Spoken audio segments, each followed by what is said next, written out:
Good morning. I'm Michelle Gavin, Public Communications Director for the City of Savannah. Alderman Van Johnson will be making some comments, taking a few questions regarding an update on the Hudson Hill Community Center. Alderman Johnson.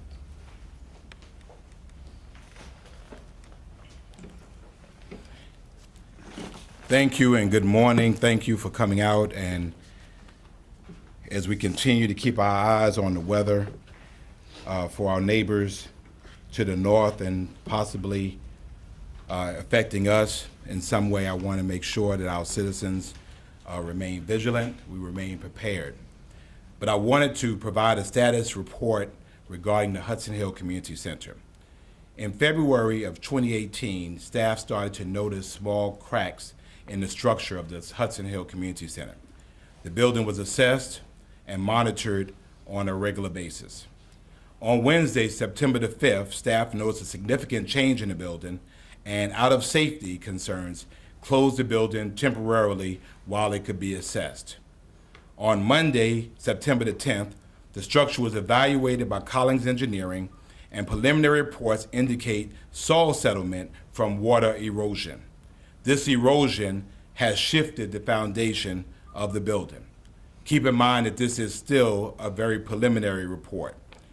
Geotechnical engineers are scheduled to evaluate the soil and the erosion. After reports are finalized, staff will make a recommendation to me and to the rest of council about how to move forward. So that's where we are on that. The Hudson Hill and Woodville Community Centers were part of the special local option sales tax 2 referendum, and they were funded at $256,970 per center.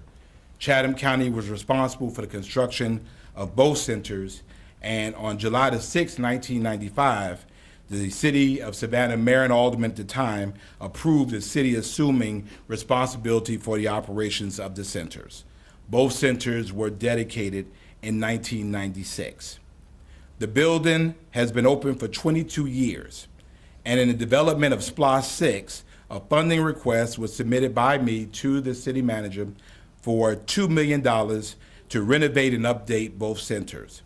This request was made on behalf of Chatham County, Dr. Priscilla Thomas and I, who have been working collaboratively to be able to not only renovate centers in Cloverdale, Carver Village, Hudson Hill, and Woodville. This request was presented to the citizens of Hudson Hill and Woodville who continually supported SPLOST in large numbers. Unbeknownst to Mayor Jackson, myself, all the aldermen who served at the time, a last-minute adjustment in the SPLOST referendum resulted in the omission of these two projects in the $2 million allotment. The council voted on it with the understanding that the funds were allocated for in the referendum. Unfortunately, they were not. I do not know how this occurred. I certainly was under the impression and was told multiple times that the money would be there. I do not know where the ball was dropped. I don't know who was at fault, but I do know who was not at fault. The citizens of Hudson Hill and Woodville, who were promised multiple times expanded community centers with the SPLOST funds that they so overwhelmingly voted for. The special local option sales tax continues to be the major means of assuring capital equity in the city of Savannah. Because of SPLOST and working with our citizens, we have celebrated the expansions of the Tompkins Recreational Center and the Carver Village Community Center, the construction of the Cloverdale Community Center, the refurbishments of basketball courts in Hudson Hill, Carver Village, Cloverdale, and Ageecheaton, community signs in Tremont Park and Ageecheaton, with one on the way in Woodville, new playground equipment in Cloverdale, and a community gathering space soon to come in Brickyard, not to mention millions of dollars of infrastructure improvements in all of these areas. We also will be looking forward to a new park in the Highlands and a $2 million replacement for the Clarence Blue Grant Center in West Savannah. The bottom line, as I see it from this point on, is clear and simple. The city of Savannah has promised the citizens of Hudson Hill and Woodville the expansions to their community centers. We have a completed master plan for the Woodville Community Center, and we're very close to completing our community plan for the Hudson Hill Center, both plans which involve expanded use of their community centers. I expect to work with the city manager and the city council to deliver those expansions as promised. We spend money on everything else that's important to us, and we spend money on the things we want to spend money for. I submit to you we have an excellent bond rating that could also be used to assist in the expansion of these centers. The upcoming SPLOST 7 votes could be used to quickly service the debt incurred by these bonds. When we do things right, it should be acknowledged. But when the ball is dropped, we must quickly acknowledge and just as quickly recover and restore. I submit to you that we will do the right thing by the citizens of Hudson Hill and Woodville. Thank you for coming out, and I will take any questions you might have. When you say you're going to do the right thing, does that mean you're going to find funding for the? We're going to find the funding. Hudson Hill? Absolutely. Any idea where that funding's going to come from? Again, I think that we have funds. We have contingency funds. We have funds. Again, we have an excellent bond rating, I think, that could be used to bear. I'll leave that to the city manager to arrive to how we get there. The city manager said that this is going to be a belt-tightening year, the fiscal 2019 year. Absolutely. You said $2 million? I know there was $1 million initially. $1 million for Hudson Hill, $1 million for Woodville. Okay. So, again, $1 million, that is a lot of money.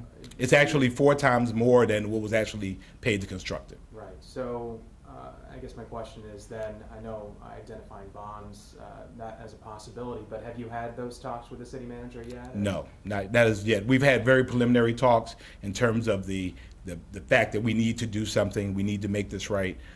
He's been responded quite favorably in that regard, and so have most of the council members that I've spoken with. They're really the end of how we get there. And you talked about the expansion of the center. Correct. A possibility of a whole new center, because I know that's what a lot Correct. of folks over there would like to see. Well, absolutely. I mean, again, the centers are old. We did not build them, but I think that, again, it depends on what happens with the report from our engineers. Once that's done, we'll have to make an assessment. Again, it was $256,000 when it was built. $1 million, I think, will go a long way in that area. I think the issue is really also about that soil. It has to be fixed. For whatever reason, the building settled. So, but I expect that they will both have centers that they will be proud of. We did the same thing in Carver Village. We had an existing center, and we were able to expand that with the county with SPLOST funds, and they're very happy with their centers. At what point was the project, do you believe, taken off the list? I haven't been able to find any listing with the project in our archives. Doesn't the city vote on a final list? We do. From the information we were able to pull, it appeared as if in the initial request was made in July of 2013, in which I requested the expansion of the Woodville Community Center, expansion of the Hudson Hill Community Center, and construction of the Grant Center. That was $4 million for those projects. Stephanie Cutter at the time said, great projects. I will add these requests to the final document that will be forwarded to the county. From that point on, I had a series of community meetings to talk about SPLOST, and in everything I've spoken with the citizens there and everywhere else, I heralded, again, our opportunities to expand those 2 centers. On the resolution on September 19th, 2013, of which I was not present at that meeting, I'm not sure where I was, the resolution was approved, and it was not involved in that. I have been told since then on various inquiries, it was not line item, but it was included in a separate package of funds. That finally found out and discovered that was not true. It's nowhere. It's not there. It was not voted upon. So does that fall then on former city manager Stephanie Cutter? I know she's not here to defend herself, but... No, I don't think so. I mean, I believe she added it to it. I'm not sure exactly where it happened. I mean, the city, I guess, in the end, we did not deliver what we told people we would deliver on, so I think we have to accept responsibility for that.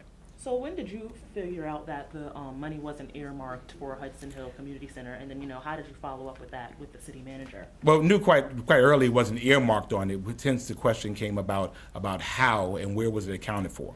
I was told that there were pockets of money that were allocated for neighborhood and community projects, and that the money was contained in there. It was not.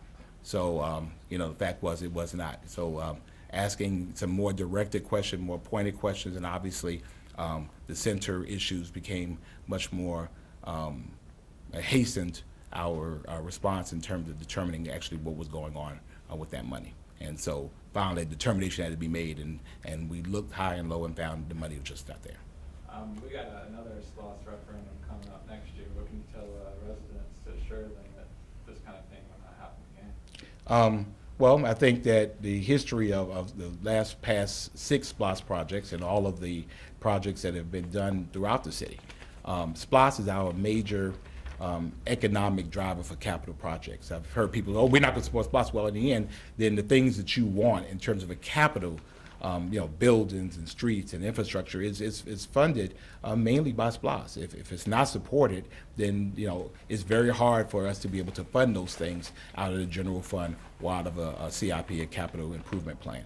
So my expectation is that any future SPLOSS will pass. And I think a lot of that deals with how we handle this particular project. I think we have to make it right. The records indicate that they were placed on the agenda. Again, I'm not sure of how it didn't make it to the resolution. So I plan to make it right. You plan to make it right before the next referendum? Absolutely. Oh, I mean, in relatively short order. Again, I think we're at a point now where very near to the end of this SPLOSS, which we knew the community centers would be handled at the latter part of the SPLOSS. So I don't think we've been delayed in any point, but I think at this point we're at a juncture that we'll have to go ahead and find those funds to make that work. What do you say to claims from neighborhood president and vice president that the city's been made aware of the structural issues at the center for years and nothing was done? I've been in that center several times. As a matter of fact, I'm there almost monthly.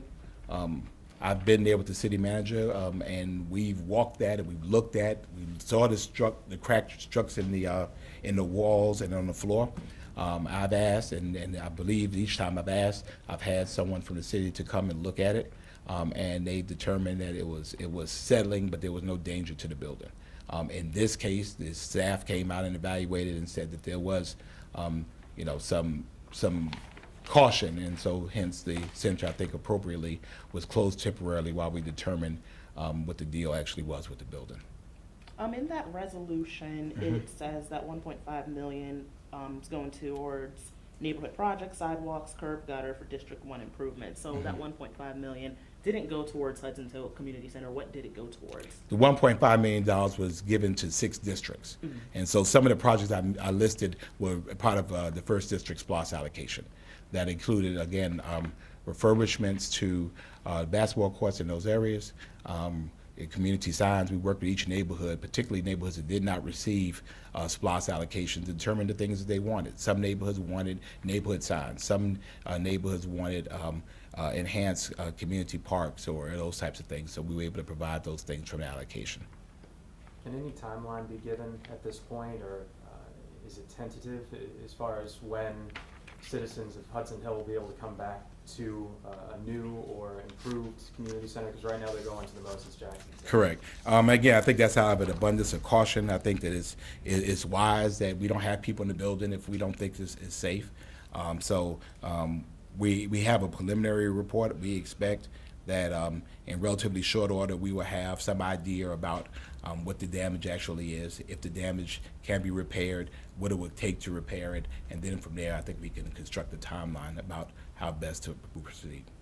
Did we find a spot for the youth after-school programming yet?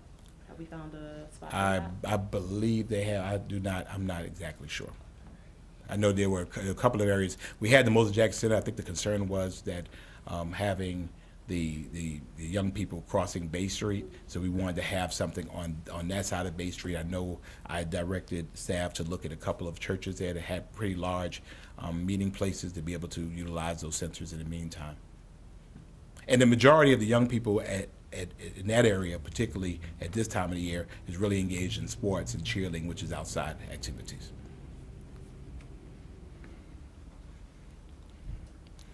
Well, I wanted to, yes, ma'am. I agree with some of the things that you said, and one was that we can find money to do what we want to do. Yes, when ma'am. we want to do it. Yes, But ma'am. Hudson Hill was allocated $1 million some time ago. Yes, ma'am. To have some of these things done, and we have not had it done yet. Yes, ma'am. So I don't know why is it that we have to try to figure out where our money is coming from when we have that $1 million. Well, we have to deliver to the citizens what we promised them. And what we promised them was $1 million for the expansion for that community center. And so my expectation and my work from this point on is to ensure that we do what the city said that we were going to do. So, and that's the bottom line. Do we deliver what we said we were going to deliver? And so that's what we promised. And so my position to the city manager and to the city council is that the city of Savannah very definitively, myself included, went to these residents and said, what is it that you want? And I think that the citizens of Hudson Hill and the citizens of Woodville in particular were very patient in SPLOST 5. When Dr. Thomas and I approached them, they allow us to be able to go forward with the construction of the Cloverdale Center and the expansion of Carver Village first, and that they would wait till SPLOST 6. And so this was the repayment of what we told them we would do if they supported SPLOST 5, and they did. And so we went with SPLOST 6, and they supported it. So I think, at this point, again, I think we have not lost any time in our process because part of our timeline, we knew that the covering of these projects were on the end part of the SPLOST.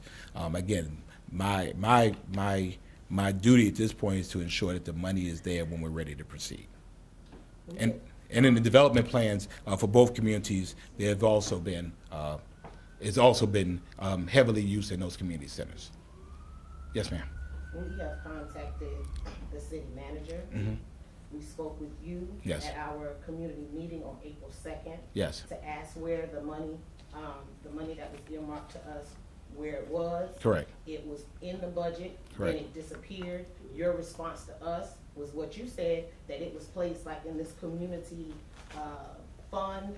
And we asked you at that time, how would they know that that money is ours if it does not have Hudson Hill's name on it? That's correct. You said as long as the money is there, then we have it. That's correct. So our president, Bernetta Lanier, our executive board, sent that letter to the city manager only to receive that a response back that he did not see any monies for Hudson Hill. Mm-hmm. We have not seen you since that April 2nd meeting. I don't think that's true, actually. And we are literally chasing information, and you're not communicating with us. You're supposed to represent us, Okay. but you are not communicating with us. Bernetta Lanier did not receive any information.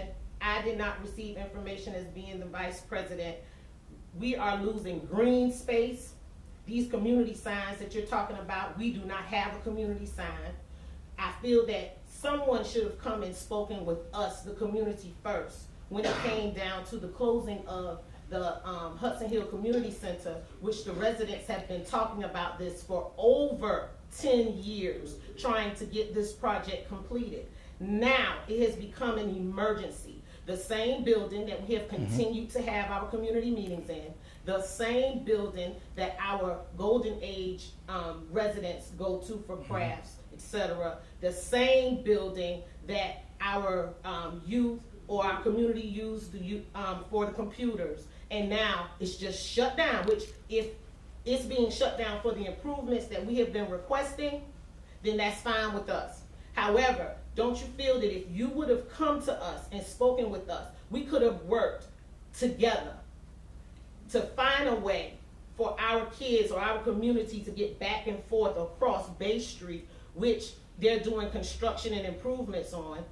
We know all of the fatalities that have happened at the corner of Tootin and Bay Street, right there in front of that Family Dollar, so the Dollar General. So could it have not been set up to where, okay, we can sit down and we can brainstorm as to how we can make this work for our community? Cities have vehicles that could probably shuttle our children back and forth. You say they're doing outside recreation, which is true, but they're doing more than that in our community center. We're losing too much, and there's a hidden agenda, whatever it may be, you're not including us, and we are being excluded out of the equation. Okay. Again, I said, Well, we don't have all right. that community sign. Let We don't have me go our ahead. green space. Let me go ahead and respond, because I mean this is going on and on. Couple of things. First of all, the community did not request a community sign; they requested a community center. And so, and Ms. Jean Lemon was the president at the time. That's what they requested. So that's what we put in slots for them. The other communities requested specifically a community sign. So that's what came out of that allocation. Firstly, secondly, when you're dealing with an emergency situation, you don't have time for consensus building.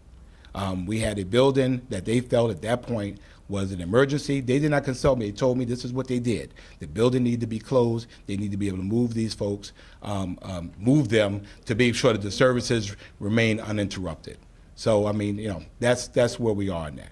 In terms of the questions that you asked, yes. I mean, I stand by what I said even then. And I've been back to the center several times since then, as I've been actively involved with the EPA project out there in Hudson Hill. And also the fact that Hudson Hill's also changed their meeting schedule as well. So again, I stay committed to this project. I stand committed to doing what the city said we were going to do. I stand committed to ensuring that the city fulfills its promises as it relates to that. And so I plan to work hard with the city manager and with the city council to make sure that the city fulfills its promise as it relates to that, as it relates to the $1 million. I would suspect that once the staff has some additional information as it relates to the Hudson Hill Center and its condition, that the city staff will go ahead and put that out at this time. All right? Alderman, I'm just asking that whatever happens going forward, that it's resident driven. It should be. As our representative, you need to be communicating with us so you could realize what the charge is. So when you speak, you could be assured that you're speaking in the voice for the community and for that, which is a consensus. I've done it for 15 years, absolutely. So we would appreciate that going forward. I've done it for 15 years. So this morning at 7 a.m., I'm watching the news and finding out about this press conference. That's correct. And the board here, we have like 8 members here, and we had no clue that this was going to happen. So in order for us to find out, along with the public at large, we needed to come here this morning and drop everything. So if it was better communicated to us and we were a part of what is happening, then we wouldn't have this much anxiety about our neighborhood being targeted. And we're in someone's bullseye. We never agreed to be a target, but obviously we're someone's target. Okay. So going forward, we just want to make sure that we are the voice. Well, let me just go ahead and address that. First of all, Hudson Hill is not in a community target. I continue to work extremely well with the Hudson Hill community and with all of my communities. All of our communities are different. They have different needs, and I've committed, and I have over the last 15 years worked very well in addressing those things. I wanted to make sure that we were upfront about what this discovery was. I wanted to make sure that the information came out and it came from me, since I represent this directly. Obviously, with the impending storm and everything, if I waited till next week, then why did you wait so long? I wanted to be able to do what we needed to do to get the information out, get the word out. There are emails going to the members of the Hudson Hill community. Matter of fact, they might be out already explaining what I just have said. And again, I wanted to be upfront. I wanted to be transparent about it, and take it for what it is. Not only to admit that the ball had been dropped and do that up front, but then also turn around and say how we're going to rectify, or how I plan to gain the city's assistance in rectifying it. So, I remain a voice for the residents that I serve. And again, I think when we do something well, we should be applauded. But when we don't follow through for whatever reason, we need to accept responsibility. So I'm here on behalf of our city, accepting responsibilities for this, but then also taking on the charge and the challenge to ensure to make sure that we deliver what we said we were going to deliver. So thank you all very much for coming. I certainly appreciate it. Again, stay safe in this storm.